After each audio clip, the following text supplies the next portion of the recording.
Good afternoon and welcome to today's webinar, What Does Good Content Look Like? My name is Darren Burroughs, I'm MD of Sticky, and for those of you who don't know who we are a full-service content marketing agency who look after any and everything really on the sort of storytelling spectrum for clients, from content strategy to insights, content production across all different channels, whether that be copywriting, video, etc., right through to rebrand. So any and everything in the content sphere. Just to let you know, we have gone a bit rogue today because this has been promoted as a webinar, and I think if I was logging into a webinar, I'd expect to see tiled people on the screen and maybe a presentation, and spoiler, we're not doing any of those things today. So it's going to be a bit more of a podcast discussion type format, which I think will be more engaging, and hopefully you'll agree by the end of the session. So especially when you see the guests that we've got today. So before I go into introducing them, I guess a bit of an overview of what we're looking to cover over the next hour or so. It's really in three kind of areas. We have sort of an introduction onto the content landscape, challenges and opportunities that we all kind of face on a day-to-day basis working in the sector. Then we're going to spend a bit of time talking about audiences, because I think we'll all probably agree that in this era of content saturation, it's never been more important to not only understand who your audience is, but really understand how they behave, what it is that kind of makes them tick, so that we can make sure that we can kind of cut through that. I think I've heard it referred to as content sludge sometimes. And then finally, we'll definitely be leaving you with some practical approaches, hints and tips about how the guys on the panel kind of use content in their day-to-day. We've got about an hour, with which will be 45 minutes of discussion and about 50 minutes for a Q&A. So I guess without further ado, we'll get into introducing the guests. So first of all, we've got Guy Anker. Guy's Director of Content at Compare the Market. You've been there for about 7 months now, so? 6 months this week, actually. 6 months this week, Yeah. There we go. Time's flying, you must be having fun. And I think obviously you've got a huge amount of expertise in the field. You've been a personal finance journalist for about 20 years. Before your stint now, you were at the wealth portfolio at Future. That's right. Kiplinger and Money Week, two Correct. brands which I know very well from my time at Dennis. So, but before that, you were at Money Saving Expert for That's right. 13 years. Yeah. Very interesting last 15 years or so, seeing the world of finance go up and down, and we're in another sort of tumultuous period at the moment. Absolutely. I imagine you must have Martin Lewis on speed dial if you were there for that long. So. Not speed dial, but in the phone. He knows who you are. Yeah. No, thank you. And so I think it's going to be great having you on the panel, Guy, because you'll be able to bring that kind of brand perspective to the conversation. So really good to have you here. Then we've got Richard Shotton, who is, I hope you don't be embarrassed by me referring to as a world-renowned behavioural scientist, I think. That'd be fair to say. Well, it's very kind of you. Wow. Yeah, very kind of you. He's you're author of two great books, The Choice Factory and The Illusion of Choice, both of which are fantastic reads, actually. I think not just because they are jam-packed with evidence about why behavioural science is so important in marketing, but they act as real kind of practical guides to how to use it day to day. So I would definitely say for people to go out there and grab them. So you're a founder and you run the agency Ashton now, but I've known you for a long time, from my days back in Zenith Optimedia as media planner buyers. Probably 25 years, I reckon, maybe a little bit even longer. Probably, yeah. So it's good to be here. I had more hair and less grey back then. So yeah, and actually you used to work on Compare the Market. Indeed, long time ago. Back in the day, So yeah, so it'd be great to have you, because I guess what would be really good to get from you, and I'm sure it'll go. In fact, when people signed up, they talked about the kind of things that they wanted to get out of the conversation today, and there's a lot of people excited to hear about behavioural science and how that can influence marketing. So that idea of how content can influence what we're trying to do, which is what we want to do as marketeers. So great to have you on the panel. And then finally, Carla, our very own Carla Dobson-Elliot, who is Director of Editorial Content here at Sticky. And I think you've been at Sticky for about 11 years. Yeah, coming up to 12, I think. Perfect. And your role now is overseeing. So we have our sort of creative content division, and you oversee that alongside our creative and strategy director. Yep. And I guess your job is to make sure that all these types of things that we talk about today, we're actually doing them for our clients. Absolutely, yeah. Yeah, brilliant. Okay, well, I mean, we've got absolutely loads to get through, so we'll crack straight into it, and I'll kick off with what seems like quite a simple question, but I think we could end up spending the whole podcast talking about the one question. So I think if we try and, I guess, talk about in 2 or 3 sentences, what would effective content, what's the definition of effective content to you? And I'm going to come to you first. Sure. It depends on your audience, of course. Okay. In my world, it's simple. Be helpful. Be helpful. you know, if you're a sports journalist, if you're on the politics side, you might give a different answer. If you're on the entertainment side, you might give a different answer. But in our world, in personal finance, people come because they have a problem. The problem is normally, how do I make the most of my money? And it's the same. You mentioned my previous experience at Future, where there were tons of tech, gaming, publications, beauty as well. Again, it's another example of content portfolios where the idea is to be helpful. Somebody wants to know, what's the best laptop for me? Or in our world today, how do I save on my car insurance? Give them those helpful answers. Nice, okay, been helpful. Nice answer. Carla? I think for me it's, because we obviously work across lots of different clients with lots of different types of content, but the thing that all the best pieces have in common is when there's a really clear intention, whether that's to entertain, whether it's to be helpful, whether it's to inform. But I think not just has that clear intention, but it does the job that it's supposed to do really clearly. But I think also for a really, really effective piece of content, you talked earlier about kind of content sludge, and there is so much content. So the best pieces for me have just that little something extra, something a bit surprising, something really generous, or something just a bit different that makes them stand out. And it's, then you actually stop and read them rather than just scrolling through or clicking on something else. Okay, nice. And Rich?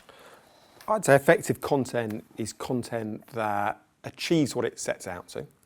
And you could say that's just a statement of the obvious, but maybe the interesting bit from the behavioural science perspective is often our communications have very different impacts from what we expect. So when it comes to writing, there's a really famous study by Daniel Oppenheimer at Princeton. So 2006, he writes this paper with a brilliant name, Consequences of Erudite Vernacular, utilised irrespective of necessity. And then there's a colon and it says the problems with using long words needlessly. It's a really simple study. He gets a piece of text and it's a genuine academic abstract, lots of jargon in it, and he shows that to people, and then he asks the readers to rate the intelligence of the author. And then he gets another group of people, shows them the same abstract, but he's replaced all the complex jargon with simpler alternatives. He asks that group to rate the intelligence of the author, and he finds that it's the second group who rate the author as most intelligent. They rate the author about 15% more intelligent than the first group. And that, to me, is a really interesting example of what we think content will do and what it actually does being quite different. So an awful lot of people, especially in important areas like finance or pharma or health, they think the way to impress an audience is to speak in a convoluted, complex way, a formal way. But actually, all the experimental evidence suggests the opposite. If you want to impress the audience, it's better to speak simply, low reading grade, nice and easy. So it's easy to say effective content achieves what it aims to do. It's easy to state that, but many of the beliefs we have in marketing will send us off in the wrong direction. On that point, I actually think, as you say, the best content is content that keeps it simple. Yeah. And I think sometimes poorer content writers are the ones that don't know how to keep it simple. I've judged many awards in the past, and I've seen, award-winning entries are the ones that keep it simple. Yeah. Not with the jargon, that explain to the reader what this means, or maybe don't need to explain it because they've just set it out in such a simple format. And I used to work at I did some shifts when I was starting out at the News of the World on the sports desk. And I remember thinking, how am I going to cram into 30 words? It was, what Sam Allardyce thinks about the game or something like that, ex-Bolton manager. And I realised I think some of the hardest tasks on Fleet Street were working for the Sun, the News of the World, the Mirror, where you've got to cram it into such a small space and you have to keep it simple. There's so we are always talking to clients about how to kind of make things simpler and to use plain English, and we use a study. I've not got your encyclopedic knowledge of where the studies were done, but we used one where it was some judges were given two different pieces of content. One that was kind of written in traditional, like sort of legalese and jargon, and another that was written again very sort of low reading age, very, very simple. And they unanimously preferred the more simple one. And we use that to say often, I think brands want to use jargon and they want to use big words because they want to be perceived as clever by their audience, but it's the other way, as I say, they don't. People still, even clever people who know the terminology still want you to make things easy for them. Like everyone's time poor, everyone just wants life to be a little bit simpler. So definitely agree. And especially when you're dealing with topics that are difficult for people. Obviously, my world is finance. That's one. But you know, if I put myself on the other side as a reader, when my car's up for an MOT, I don't know what's going on. If I'm reading content about cars, I need it to be simple because I'm terrible. And the best content is, you know, if you've got this problem, just breaking it down simply into what it means for you and what you should do about it. So whichever, you know, that's me on the other side of the fence, and it's important to keep people like me who have no idea about cars, keep it simple so we really understand what's going on. Definitely. I mean, we get asked that quite a bit, don't we, from clients in terms of taking their jargon and making it, Absolutely. you know, making it more palatable. I love the fact that it didn't take you very long as the competitive market to bring simples into the conversation. I said simple though. I was tempted to say simples, but I thought I'll leave that for later. And I won't do it in the Alexander accent. Oh no, please do. So they're all great definitions, and I think they're all pretty timeless definitions of what makes effective content. I think we all know that we work in an industry that's kind of fast moving and it's affected by what's going on in the broader world. And do you think there's kind of macro drivers out there that have affected what is effective content and kind of how we can put that into play, whether it be personal tech, whether it be the way that people consume media these days, or you know the economic backdrop or anything like that? Is there things that you think that affect how you do effective content? Carla, I'll go to you. Yeah, I think you never engage with a piece of content without the context of everything that's going on in your life, you know, affecting how you view that. So, for example, the economy, which all my clients will be sick of me saying, oh, but you know, the economy is really awful, so you've got to write about things in a certain way. We work with a number of hotel chains, and the language that we're using, just even to describe the act of booking a weekend away and kind of considering what different questions people might have given the economic backdrop, has definitely shifted in recent years. And I think you've always got to have that kind of context. Again, when people are high stress, they feel time poor, they want things simple, they want it visual and laid out for them really simple, and you've got to bring all of that to the kind of planning of the content. Yeah, definitely. The time poverty piece you mentioned, I think, is really interesting, because I think that is a genuine issue at the moment. There was a brilliant study done back in 2020 by Todd Rogers and Jessica Lasky-Fink, and they send out 7,002 emails to school governors, and sometimes the email is 127 words. Other times they send out an email that's only 49 words. And all of these emails are asking people to fill in a survey. And they find, first of all, that there's quite a different response rate. That 78% more people fill in the survey when there's the shorter request. But then the really interesting bit about the study is they go and find some of those participants who did or didn't fill out the survey, and they ask them, how long did you think it would take to fill out the survey? And what they find is the people who got the short request think that the survey would be much shorter. So they're about half as likely to think the survey would take more than 5 minutes to fill in. Now that's really interesting because they've never stated the time of the survey, but what Rogers argues is people use message length as a proxy for effort. So as you say, if people are time poor, it's yet another reason to keep your communications as brief as possible. Because Rogers argues that people have a mental to-do list and they're always prioritising what they think is going to be a quick and easy task. So if your request feels difficult, and the content often gives people a suggestion towards difficulty, if you feel difficult, you'll push down to the bottom of that to-do list. No one will ever get round to doing it. So I think your time poverty piece is a really interesting one. I think it has definite implications for how we should write. I think as well, with the people are time poor, but also Rihanna, creative and strategy director, she always talks about this idea of popcorn brain, and the fact that the way that our brains work now, rather than focusing on one thing, we're constantly looking at more than one thing at once, and it's very hard to keep attention. So I think that even forces you even more to get your message across really quickly, rather than thinking that you're going to be able to hold somebody's attention for so long. And removing friction as well from the journey. Whether you call it a user journey, a customer journey, a reader journey, whatever. If you want someone to go to do something else afterwards, make it as simples as possible. That's why I had to do it, didn't I? Had to do it. And also on the time poor front, people watching this, and I'll give one example. If you're involved in something like email communications, put yourself in the mind of yourself as you're scrolling through first thing in the morning, last thing at night, in your lunch break. That's when your reader, user, customer, whatever it is also scrolling through. And they're scrolling through a long list, and you've got to catch their attention very, very quickly. Yeah. I think you can adjust tone as well. I think if you can sort of have, whether this is the mood of the nation or the mood of the specific audience, like sometimes they might be feeling a bit more sensitive and need a bit more hand-holding with their guidance, or they might want something delivered in a bit of a softer way because, again, that's kind of just how people are feeling, or even just seasonally. We know that people can be really affected by the season, so should we adjust the way that we're talking to people just to kind of take all those things into account? Yeah.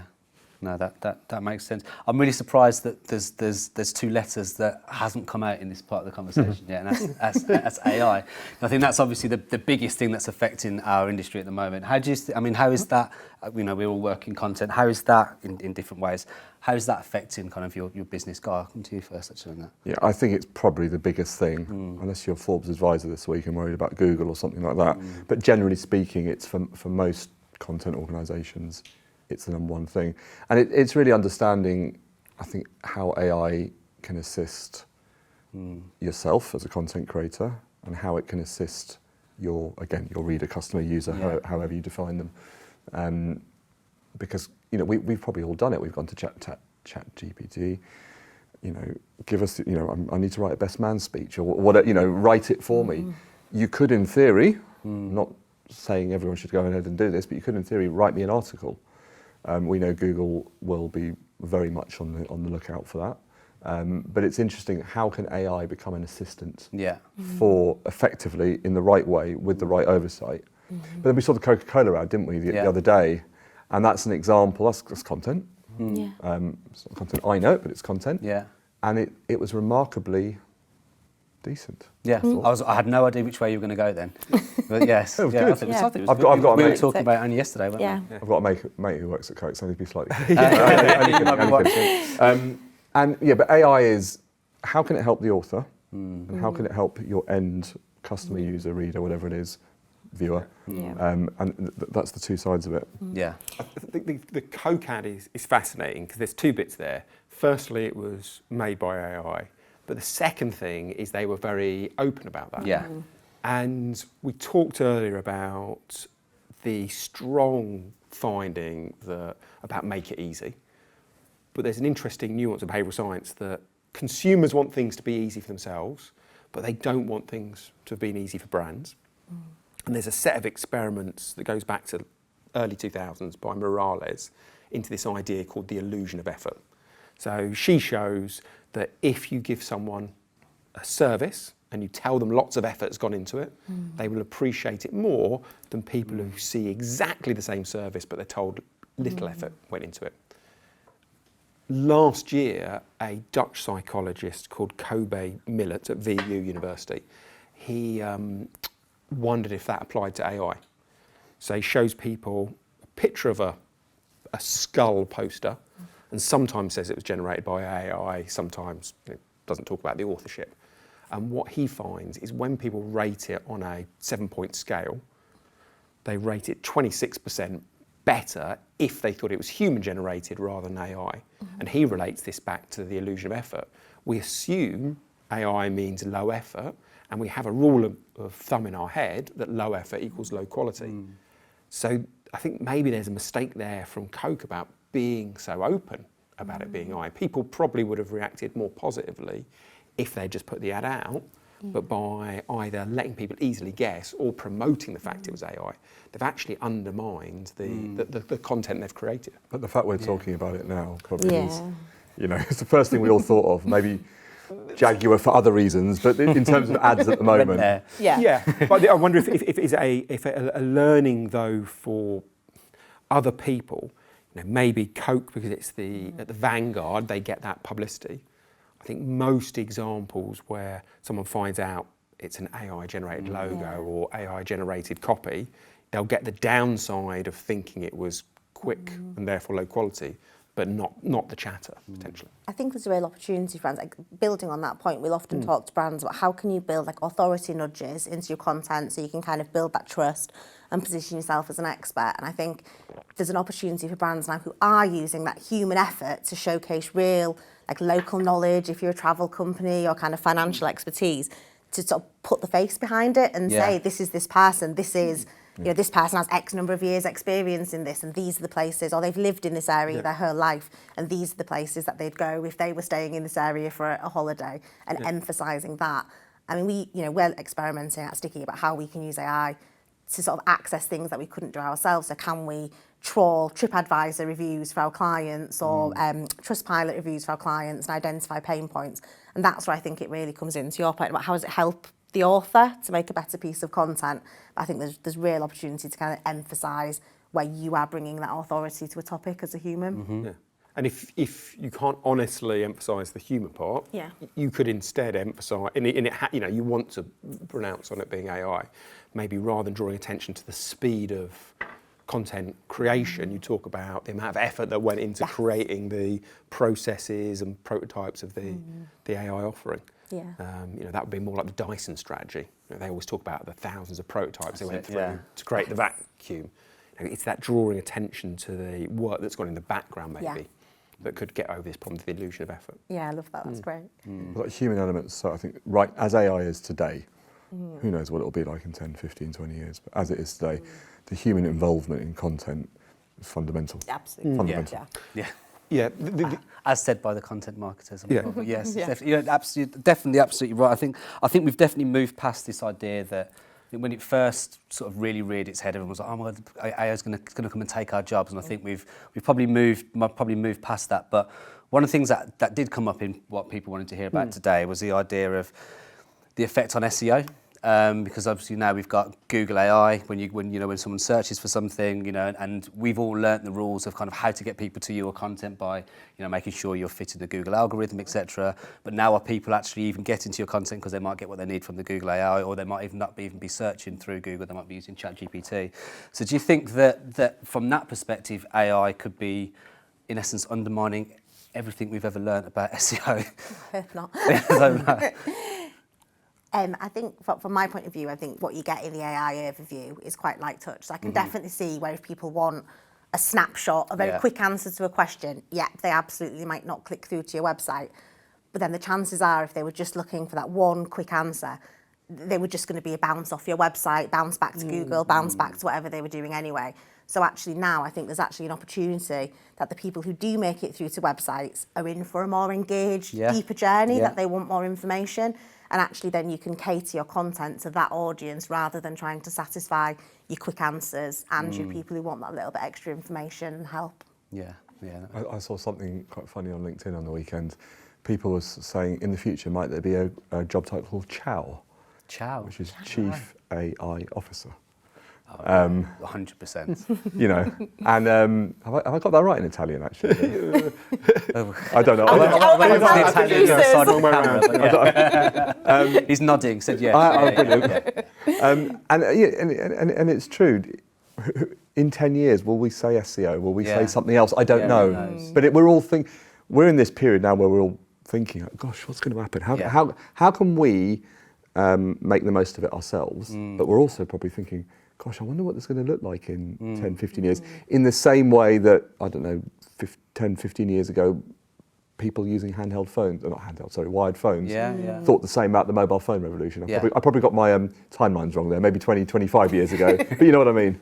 Yeah. Okay, that's perfect. I mean, I think that it touches a little bit on something that you talked about right at the beginning, Guy, which is understanding what is it that people are coming to the content for. If they are just coming for that quick fix, then yes, the Google AI, might be all that they need. But if they want to be, whether it be entertained, whether they're looking for helpful content, etc., I think that idea of needing to understand your audience, understand who they are, but what they're there for and what they want out of it is really, really, really important for content marketers.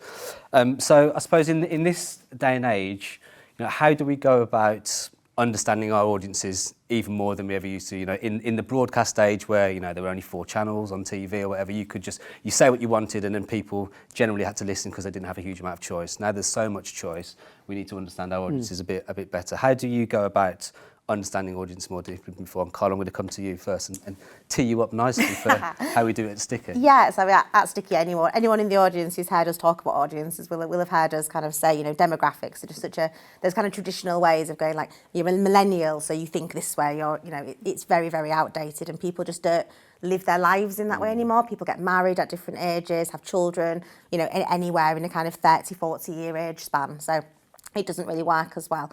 So we think you need to take a kind of more attitudinal way of looking at them. So, and we segment by curiosity type. So the idea that how somebody is curious and how they want to satisfy that curious determines, you know, how we can segment them. So we have like a clarity seeker, for example, who wants kind of that swift, easy answer, lots of kind of nice tables and clear information, or an exhilaration hunter, which I think is what you are, Darren, yes, I am, who likes that kind of element of novelty and surprise and likes the boundaries pushing. And I think that's been really, really helpful for our clients in kind of helping them look at their audiences in a slightly different way. Yeah, definitely. I think it's, you know, that's one of the things I do feel like from an agency perspective that sets us aside slightly by the way that we, you know, I think everybody understands that curiosity is probably what we believe is the most important behavioural trait to tap into. But the idea of segmenting audiences by curiosity type is something, you know, a little bit different that we do at Sticky.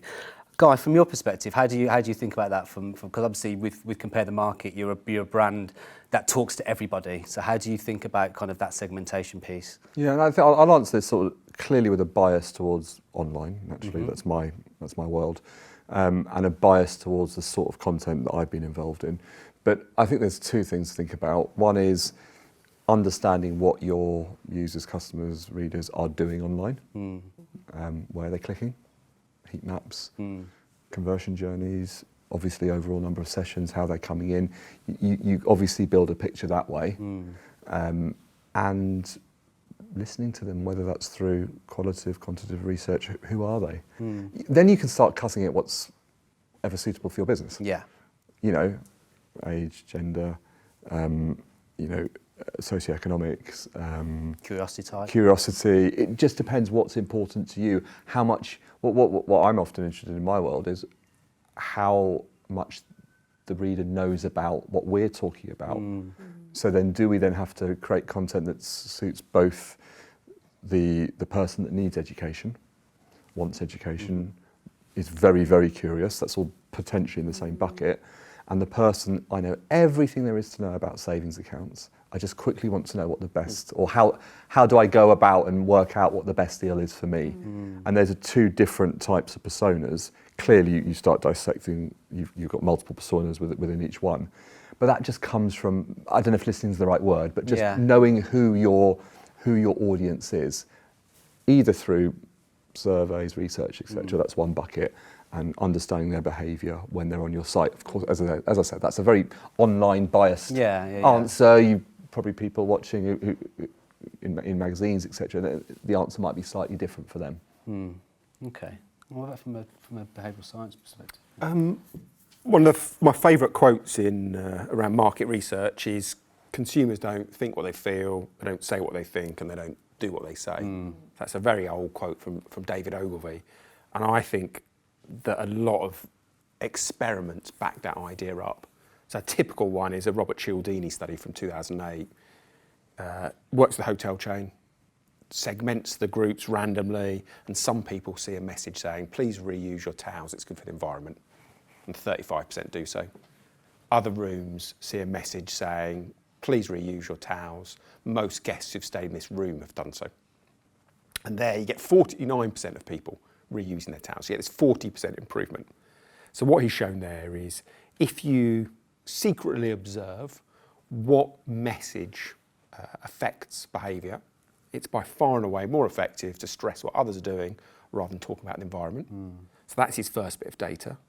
He then goes off, recruits a completely new group of people and sends them a survey and says, look, imagine you're in this hotel and imagine you saw these 2 messages. Which would influence you to change your behaviour? And he gets completely the opposite result. Everyone says, oh, I'd be influenced by the environment. Yeah. Doesn't matter what these other people do. And that is reasonably typical. The people often straight out lie, and I think that's probably an issue in this particular experiment because there's a socially acceptable way of answering. But there's also an argument that people confabulate. They don't know what motivates them. So if you ask them directly, they often give you answers that will send you off in the wrong direction. So I would always prioritise observed data, simple experiments, over what people say in a focus group or a survey. I think that would be my. I think that's fascinating because in essence we get into a point where we know our audiences almost better than they know themselves in terms of how we're going to influence them, how we're going to kind of nudge them into the behaviours that we want. Yeah, maybe in that very small section of their life, which is why they buy a particular orange juice or why they buy a pair of trainers. Yeah. You can easily set up a simple A/B test and work out whether social proof works better than the environment or simple copy reflects better than complex. But if you ask someone straight out directly, they will give you an answer that reflects well on them. Yeah. And I think we've been talking a lot about finance. In the world of finance, people will often say, well, I bought that current account because, or I used that comparison site because I thought I'd get the best deal. And they might be loath to say, well, I remembered the opera singer or I remembered the meerkat. Yeah. People might feel they have to pretend that they're a very serious, considered, deliberate thinker rather than admitting some of the more maybe flippant or kind of spurious reasons for their decision. No, go on, Guy. Just on that, I remember a few years ago I was on this panel, consumer panel, a major building society hosted, and we were talking about green finance products, green mortgages, green savings accounts, investments.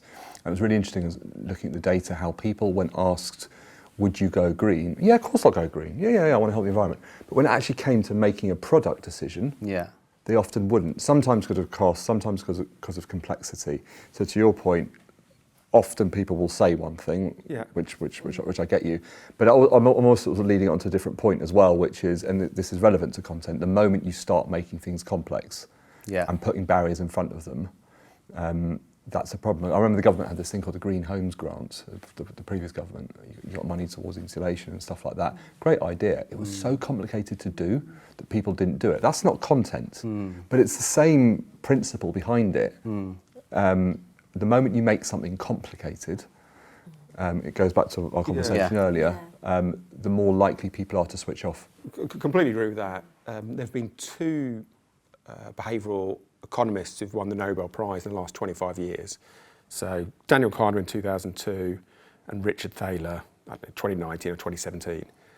And they have both been questioned on different occasions about, well, you've done all these experiments, but what's the single biggest finding? What's the single biggest learning from all your studies? And they both say exactly the same thing. They say, make it easy. Their argument is that there are two broad ways to change behaviour. You can either motivate people to want to change, you can boost the appeal of something, or you can make it easier. And the experimental evidence shows again and again, we overestimate the importance of appeal, underestimate the importance of making something easier. So the danger for an organisation is there's a misallocation of budget. They put too much money into motivation, too little into making it easy as possible. So people might think, wow, yes, the purchase journey is a little complicated, there's a few hurdles, but we've got such a good product, people will push through those barriers. I think they often underestimate the impact those seemingly inconsequential barriers will have. I think there's so much competition now as well. So, when you're writing a marketing email saying you've got an amazing offer for Black Friday that's coming up, so will probably three of your competitors have put the same email in somebody's inbox, and if you click through to buy and it's difficult, or to book and it's difficult, you'll just go back into your inbox and choose one of the other ones. So it's definitely easy is key. Yeah. With that example, there's also the danger there of an unscrupulous person with a bad brand or a poor offer will say they've got an amazing offer. Someone with an amazing offer will also say they've got an amazing offer. So it's language that doesn't really tell the audience anything because it could be used by good or bad brand. Often economists talk about screening mechanisms. What is something that only a high quality brand would say. So in the case of an amazing offer, only someone who genuinely believed in that offer would offer a money back guarantee. That's a meaningful piece of communication, because anyone with a shoddy product would steer clear of it. So I think there's a lovely example of the words people use and the response that is generated. It's not always completely obvious. Yeah, definitely. Having that confidence in your products and your offer, as you said, that is a real key indicator. Thank you. I'm aware that we've probably got about 10 minutes or so before we get into the Q&A bit. So I suppose I definitely want to kind of give some practical examples of how we use some of the stuff that we're talking about in day to day. So we as an agency, we love behavioural science. We tap into it. It'd be great, Carla, just have a bit of an idea of how on a day-to-day basis do you and the team use behavioural science in content marketing? So I think the kind of nudges that I mentioned earlier, we're always thinking about how can we sort of just motivate people to act in the way that we would like them, or guide them towards the decision. So definitely making it easy, keeping language simple, using those authority nudges. So, is there an expert within the brand that we can hero? We've seen some testing in the past that even just having a photograph of somebody who works for the brand can really increase authority. Showing like your Trustpilot rating prominently, having kind of clear journeys and call to actions. Are definitely some of the things we use. We were talking earlier about that kind of choice paralysis. So we're often talking to clients about, don't have 10 offers, have 2 really good ones that people can pick from. Otherwise, it's just kind of, we've got so many decisions to make in our life every day. People don't want to be kind of spending too much time deciding which offer to pick. Yeah, no, that all makes sense. I know that we've done some work with you, Rich, haven't we, in terms of taking our curiosity cohorts and looking at the different behavioural science nudges that are most relevant to them, so that we can use that on a day-to-day basis when we're working on client work. Exactly. It's like a clarity seeker who I was talking about earlier, who likes that kind of simple, swift route to their answer. Absolutely, they want minimal choices to pick from. They want simple, plain language used.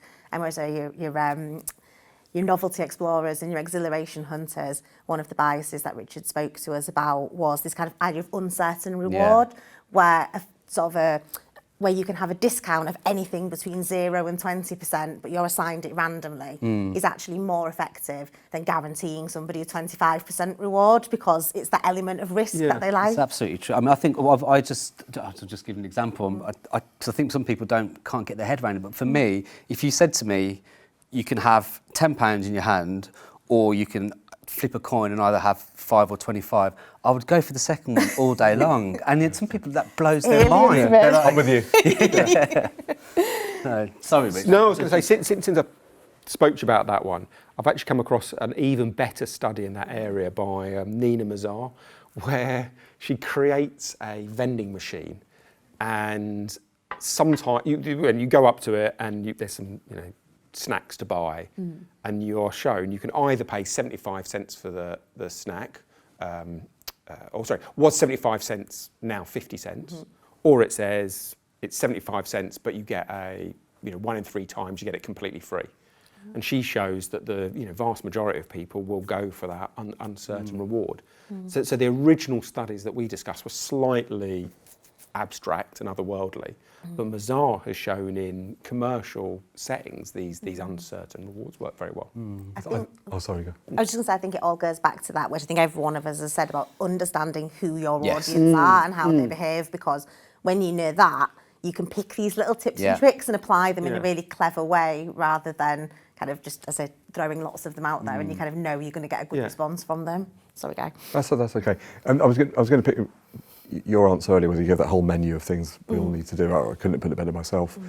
I think one thing to really pick out from that, you mentioned it, is expertise. And that underpins everything. I remember getting some advice when I was being media trained by a Radio 5 Live presenter. And he said, Guy, your performance is important, messaging is important, but the most important thing is you know what you're talking about. Because that just underpins everything. And when we talk about Google, and depending on the type of content you do, lots of us now need to demonstrate experience, expertise, authority, trust. that comes with knowing your stuff. Yeah. And you really do need to know your stuff. Not just because of Google, because you need to know your stuff. So you produce great stuff for your readers, customers, users. I keep saying the three, don't I? And it underpins absolutely everything. And the only way, I think, to keep your content simple is to know it. As I said earlier, I think some people, the less good content writers, are the ones that hide behind the long words. Maybe they don't really understand what they're writing about. Yeah. Definitely. And you use the jargon to kind of mask that. But the great ones are the ones that can break things down into really simple to understand English. But you need to know your subject to be able to do that. Otherwise, it's not going to happen. 100%. And one question I definitely wanted to ask you guys, because I think it was something we use in the promotion of the I'm going to say webinar podcast, whatever we're calling this, is finding that balance between appeasing the Google algorithm and engaging people and keeping them on site once they're there. How do you find that? I mean, it feels like that could be a whole podcast on its own. But how do you kind of find that balance at CTM? Well, it just goes back to being helpful. If you're helpful, you will help the people reading, listening, watching your content. But Google will potentially rank you higher. I say potentially because there's lots of other people being helpful as well. So I think it's win-win if you're helpful. Again, I'm talking about my world. I'm not an expert on political content. I'm not an expert on food and health and things like that. But in my world, and I suspect it's going to be the same in other areas where you have to be helpful, be helpful. And I remember years and years ago having an SEO consultant coming in an old role of mine, and we did really well on Google, but we didn't pay as much attention as maybe now to, obviously there's not CTM, this is an old role. Yeah. We didn't pay as much attention now to URL structure, to authorship, but we did really well because we were really helpful. But having said that, you're missing a trick if you don't also have people in your organisation who understand the technical side. And you might not even call this technical, but keyword research, authorship, URL structure, page load speed, everything. That's all very, very important. But you have to know your stuff. You have to be helpful. I think crucially, having the people who know the technical and who know their stuff working quite closely together, because obviously it's everyone's got the same overall goal of getting someone to the site, getting them to read the content, getting them to buy the product or service. So having all those people, I think in some organisations they're quite siloed, but bringing everyone together I think is really important. Brilliant. That's been a fantastic and fascinating chat. I think what would be great, just to wrap things up, and so we haven't rehearsed this, so this is going to be a surprise to you, is if everyone can kind of give one kind of takeaway that they'd want the audience to take from what we've had so far, and then we'll jump into some, because I can see we've got some of those questions lined up. I'm going to go to you, Rich, first. I think a theme that we've come back to again and again and again is make it easy. And that isn't just a statement of the obvious. I think everyone realises if you remove friction, you're more likely to encourage your behaviour. The point here is that experiments from Kahneman, Bergman and Rogers, lots of others, suggest we underestimate the importance of making something easy. So most organisations don't put enough time and effort into radically simplifying their processes. Okay. Carla. Sorry, Guy. Hopefully all the answers haven't gone before we get to you. I think for me it's about think about what you can be doing a bit differently. So we've talked a lot about this kind of content sludge, lots of competition out there. How can you stand out from the crowd, really make your USPs sing and put them kind of front and centre rather than just following the crowd. Perfect. Guy? I mean, I probably would have picked up on a lot of what you just said, but another takeaway for me would be understand your audience and create content for them, as well as making it easy. Perfect. Brilliant. Thank you, guys. We'll move into some questions, and the magic has worked on the iPad, which is good. So the first one we've got is I'm going to come to you, Carla, on this. Actually, is how important is the role of tone of voice in content? I think incredibly. I think it goes back to that competition element and so much content. You want a tone of voice that helps you stand out from the crowd, that sounds like you as an organisation and gives an impression of you from the very first word.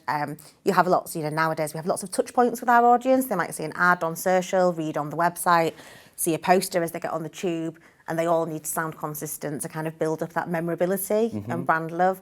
And I think also a tone of voice is such an amazing device for making things easy and simple, so you can have that kind of set out in your tonal values so everybody knows to follow it, and you don't get those kind of rogue people stuffing a few, kind of complicated jargon words in there where possible. But also for helping you to connect with your audience, because you can have a tone of voice that reflects how your audience talk, and that immediately builds up that rapport, which is just kind of priceless when you're trying to get them to do what you want them to do. Perfect. Tone of voice is clearly important for CTM. Yeah, and I can't take any credit for the following because it was long before my time. But you even said to me, you joked with me, you're going to say the word simples. Yeah. It shows the campaign's working, doesn't it? Yeah, absolutely. And I was in awe of CTM long before I joined. But I'll give you another brand I really think does it really well, is Paddy Power. Yeah. You really get their tone. Very clever. And as you say, it's a way of standing out. Yeah. And if we talk about going back to AI, if we all did things really badly and just had AI write our stuff for us, God, we'd be really a boring industry, wouldn't we? Yeah, absolutely. And there'd be no one to differentiate, no one to stand out. But this is whoever you are. We're a price comparison site. Publishers have their own tone of voice. The Sun, for example, has an amazing tone of voice. I talked about Paddy Power. That's a gambling firm, of course. Wherever you are, the ones that have that tone are the ones that stand out. Monzo in banking, it's not even a tone of voice. It's a colour of the debit card, but the same principle, isn't it? It is. It's like a brand personality, isn't it? Yeah. I think tone of voice goes hand in hand with that look and feel and topics that you're willing to talk about as well. I think that's why, as yes, we're a content marketing agency and content is our core, but we do rebrand and repositioning stuff for clients because we start from that, the story that you're trying to tell from words, and then that flows into the colours that you might use and the fonts and whatever else you might use for logos as well. Tone of voice in behavioural science, is that? Yeah, because when you were talking about some of those examples like Monzo and Paddy Power and Compare the Market, there's an element of what they say, but the other part is they're remarkably consistent. And there's some really classic studies from the 1960s by Robert Zion, which was at the University of Michigan, into this idea called the mere exposure effect. And his argument is familiarity breeds contentment rather than contempt. So for his initial study, he shows people nonsense words. He tells an American audience they're Turkish words, but they're just nonsense words. He shows them these words in a giant book. People flick through the book, and then later on they have to say what they think the words meant. And the twist in the study is sometimes they're exposed to the gibberish word once, sometimes twice, sometimes 5 times, sometimes 10 times. And what he shows is there is a very clear pattern that the positivity of people's translation goes up the more they have seen the word. So even though there's no extra information being given, people become warmer to that stimulus. He argues there's a strong evolutionary reason for this. From an evolutionary perspective, if you have been exposed to a stimuli repeatedly and it's done you no harm, that's something you want to return to again and again. So maybe the key thing from those examples we mentioned is that consistency, so that people know what they're going to get, and that repeated tone of voice will breed positivity. Definitely. Okay. Got another question here actually that I think almost builds on that tone of voice thing, and it's around content formats. So someone's asking how much time do you think about content formats rather than just what you're saying? And I think from a Sticky perspective, so I'll come to you first again, Carla. Lots. Yeah. I think whenever anyone's talking about content formats, I always remember when I was a new mum, when I had my little boy, and I was looking up some, as you do when you're a new parent, and you're looking up the information of how you sterilise. It was either how to sterilise a bottle or how to work the wrap thing. And all I could find was videos, but I was watching them with a baby pinned on my chest at 1 in the morning, and I was like, I couldn't keep up with them because they were too fast, so I had to keep rewinding them.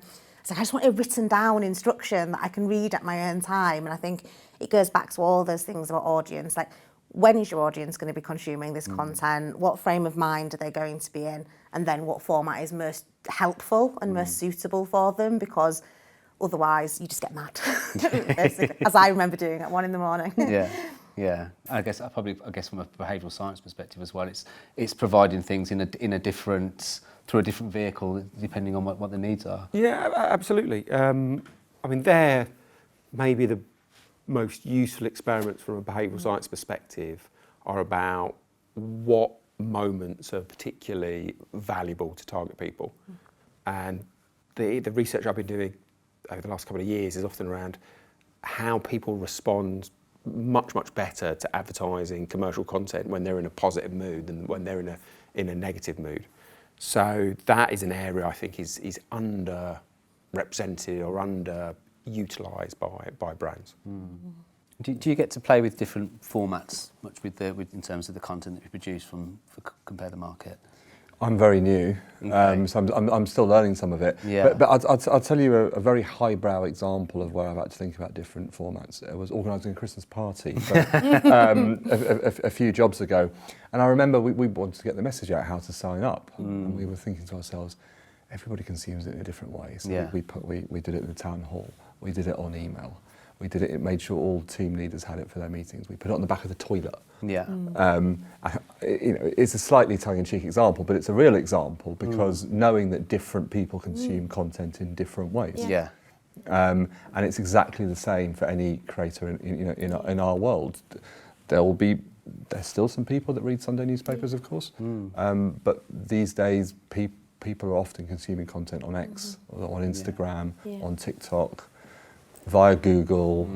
It's a different world. Even as we just talked about earlier, even the Google world, we're all wondering what's next. Yeah. And obviously social is completely changing the landscape. Everybody needs to be thinking about multiple formats of content. Yeah. I think sometimes brands get a bit nervous about repeating the same messages, but actually it's unlikely that you'll engage with all of those different formats. You really choose the one important, that's right for you. I know we always talk about, it's a horrible phrase, but kind of sweating your assets. So if you've written a feature, why not turn it into some social posts or a video? You know, we were playing around with some AI yesterday that turned one of our blog posts into a podcast automatically. So if you've done all that hard work, why not get it in front of as many people as possible? Yeah, I really agree with that point. I think there's a danger that both marketers' personalities, they tend to be interested in novelty, and marketers spend 40 hours plus a week thinking about their brand. Yes. They get bored of their content far before the audience does. So often we're not benefiting from the mere exposure effect. You know, people are chopping and changing their tone of voice or their messaging. I think too frequently. Yeah. Because they focus on the novelty part, not the mere exposure part. Yeah. Okay. This is a bit of a different one actually, and I think Guy, I'll probably come to you first on this one. How do we stay authentic in an era of fake news? Now, as a business that's pushing out content that's really, really important to people's lives, clearly that must be something that's important. Yeah, and you have to remember, it's not so much about the fake news side, about staying authentic, although that's probably the right question to ask somebody in news. But you have to stay, I think you need a USP. But I come back to what I said earlier about being an expert. And I think that underpins so much about your authority.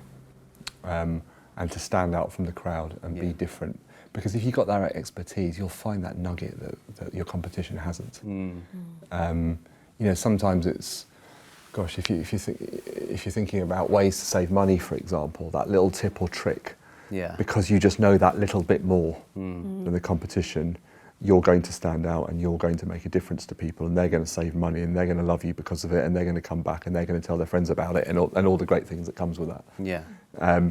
It comes back, I think, to really knowing your stuff and being an expert. Yeah. Otherwise, it's very difficult because you're muddling around in language that might be alien to you yourself, and you don't have that expertise to find that nugget. And you try to use a different tone of voice and it doesn't quite work because your little joke doesn't actually read right if it wasn't a joke. Yeah. It comes back to that. Do we get many clients kind of talking to us now with concerns around, you know, the authenticness of content and making sure that they, you know, they're not. I think everyone wants to be authentic. And I think actually it's a value that's becoming more important to us as people as well. You kind of hear like young generations talking about how important authenticity is. And I think it goes again back to what I was saying about, can you promote the human side of your business? Have you got a person who works at your hotel who's been to this place and can say it's amazing? Well, you know, use them, put them kind of front and centre. And I think also just that, you know, to kind of reiterate Guy's point, you know, you need to know your stuff. You need to be really confident in what you're creating and that it's right, because it's really easy to lose somebody's trust with a typo or a silly mistake or something like that. And it's very hard to get it back once you've done that. Yeah, absolutely. Okay, I think we might have time for one really quick one, and this is definitely one we didn't rehearse. So apologies if you haven't got an answer straight to your head, then don't worry. But someone says, what piece of copy did you see this year that made you think, shit, I wish I'd made that? And I think you might be able to get away with this because you're not making copy. Unless you want to go first. I can go for Go on, well, the one that I've particularly enjoyed recently is the Waitrose ad. So talking content in the broadest sense, but the Christmas ad. Have you seen it? So if you haven't seen it, the key thing is it harks back to the 1980s in that it ends on a cliffhanger. So Gold Blend in the 1980s did this wonderful series of ads where they kept on ending on a cliffhanger, and they built a huge amount of interest around them.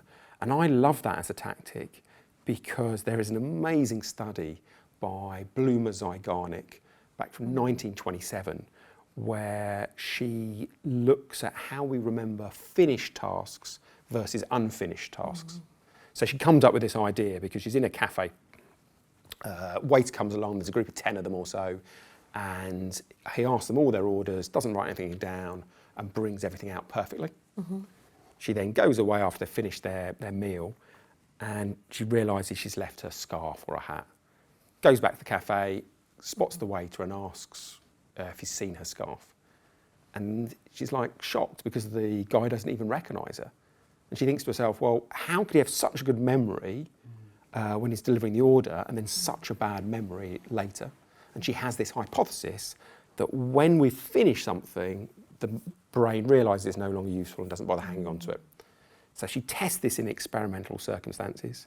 She gets people to do simple tasks like building cardboard boxes.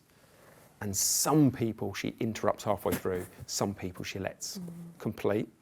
And she asks them about later on the steps in the process. And the group who were interrupted remember 90% more of the instructions than the group who'd finished.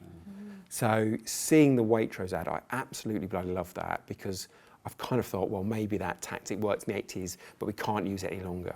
But picking the Christmas moment, doing it with such a beautiful bit of creative, I think that's such a nice use of the Zygarnik effect. They've done such a good job of rolling it out over different channels as well. Because I don't know if you've seen, it's either on YouTube. I've only seen the so on either video, YouTube or TikTok, they've got like an offcut, which is the guys from Line of Duty having their Christmas get together and then trying to solve the crime, which I just think is brilliant because it kind of brings it alive in a whole new way.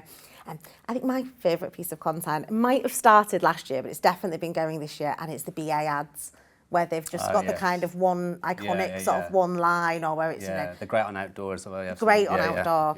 I think it's, I can't remember off the top of my head now, but they're basically like reasons to go on holiday, work's stressful, weather's crappier, that kind of thing. So I just think they're brilliant. They're so effective. They've been able to flex it for so many different audiences. They've been really reactive with it in different circumstances, and I just think it could run forever for me. I think it's brilliant.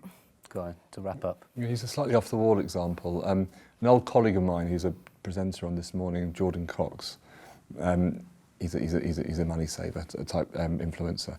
He did a segment on deals at Alton Towers while he was on a roller coaster. And he was actually talking about cheap Mamma Mia tickets or something like that as the roller coaster was going back. And he actually said, "Here I go again," as he was going back. And I actually messaged him after, was that deliberate? He goes, no, it was just very lucky and it worked. Point being, he made it fun. Or the This Morning producers made it fun. It's probably not something, it's not the BA ad. It's not famous, but I just think it was a really good example of making something potentially bland, fun, exciting. It's only got me messaging him about it. I don't know if I can have one more second, but one of my other favourite pieces was a direct line email which had, I think the Admiral actually, so it's going to speak stuff, but it was all about fence disputes. And I think actually that's such a thing that's so personal to people. People get really enraged about, you know, is it my fence? Is it my neighbour's fence? And they'd kind of gone behind the scenes of all the rules and things. I just think that's something people really care about that you would never think to sort of write about. It really made me laugh. Perfect. Thank you. Thank you very much, guys. It's been a fantastic chat. Now, hopefully everybody has enjoyed that. I think it was definitely more engaging than a webinar with 4 faces on screen. So I think hopefully by magic there is something going underneath the Jack is nodding. So yeah, so there should be an email address there, hello@stickycontent.co.uk. So drop us a line and we can get your mini content audits organised. And I'm sorry I haven't got to all of the questions. So if you still have a burning question, you can drop us a note and one of the guys will get back to you and we can talk about any and everything about what you've heard today or anything else in the content sphere. Please do follow us as well on LinkedIn. Again, that address will be there. We have a newsletter called The White Rabbit, which comes out every month, which you can sign up for on our LinkedIn page as well. But I guess at the end as well, once my face has disappeared, we'll be left with a screen which will allow you to click on a QR code. We've touched a little bit on our curiosity cohorts. We'll allow you to take a quiz and work out which of those cohorts you are as well. So please do that. Share that on LinkedIn. Let us know whether that was what you expected to be or whether it was something different. So I guess it's just the final thing would say thanks again for the panel and thanks for tuning in. We'll be doing more of this in 2025 under our brand of Curiosity Conversations. So follow us, look out for that, and hopefully see you in the new year. Thank you very much. Thank you.